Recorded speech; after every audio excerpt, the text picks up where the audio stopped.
ఇప్పుడే కదా ఎంతసేపు అయింది సర్జరీ అయిపోయి? సో తను భరత్ మన దగ్గర హెయిర్ ట్రాన్స్ప్లాంటేషన్ చేయించుకున్నారు, జస్ట్ ఇప్పుడే కంప్లీట్ అయిపోయింది.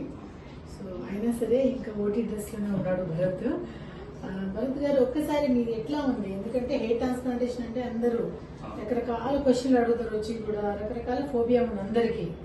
అంటే ఇది నిజంగా భయంకరంగా ఉంటుందా, ఇట్లా టెన్షన్ పడే అవసరం ఉందా లేదా, మీకు ఏది ఉందో అది చెప్పండి. ఫస్ట్ ఆఫ్ ఆల్ ఇట్లా హెయిర్ ట్రాన్స్ప్లాంటేషన్ అంటే నేను టెన్షన్ పడ్డాను, ఏమవుతుందో ఇంకా ఫర్దర్ ఏమైనా ప్రాబ్లమ్స్ వస్తాయేమో, సైడ్ ఎఫెక్ట్స్ అవన్నీ వస్తాయేమో అని చెప్పేసి చాలా యూట్యూబ్ ఛానల్స్ చూసాను అనమాట. చూసి వాళ్ళు చెప్పినా కూడా వాళ్ళదేముంది అన్నట్టు లైక్ తీసుకున్నాను.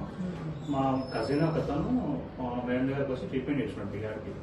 బాగుంది, పర్లేదు రా నువ్వు కూడా అంటే నేను అక్కడ రావడం స్టార్ట్ చేశాను అనమాట. అక్కడ చూపించి చూసాను మీ పిఆర్పీస్, మీ రిసీవింగ్, ఇంకా పేషెంట్స్ బిహేవియర్ అంతా బాగా నచ్చింది నాకు. ఫస్ట్ ఆఫ్ ఆల్ అదే మేడం, దాన్ని చూసి నాకు సెకండ్ టైం రావడం.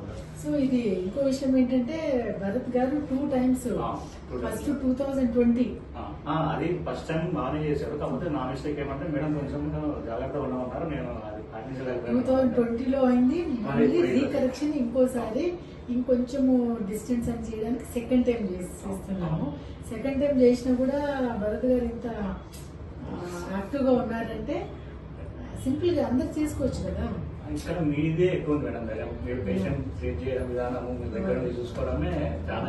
ఫస్ట్ నేను మీరు రానప్పుడు టెన్షన్ పడినా, హార్ట్ బీట్ కూడా పెరిగిపోయింది.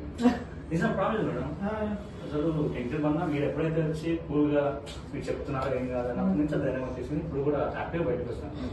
స్టార్టింగ్ లో అయితే నేను కూడా టెన్షన్ పడ్డా, సెకండ్ టైం అయినా కానీ టెన్షన్ ఉన్నాను. మేడం వచ్చి చూసుకొని దగ్గర చేయడం హ్యాపీగా చాలా హ్యాపీ మేడం.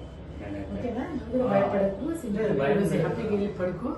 రేపు వస్తే డ్రెస్సింగ్ అంతా తీసేసి మంచిగా ఊరికి వెళ్ళిపో. మళ్ళీ 2 weeks లో కలుద్దాము. 2 weeks లో మళ్ళీ మంచిగా హెయిర్ తోని. ఓకేనా? All the best.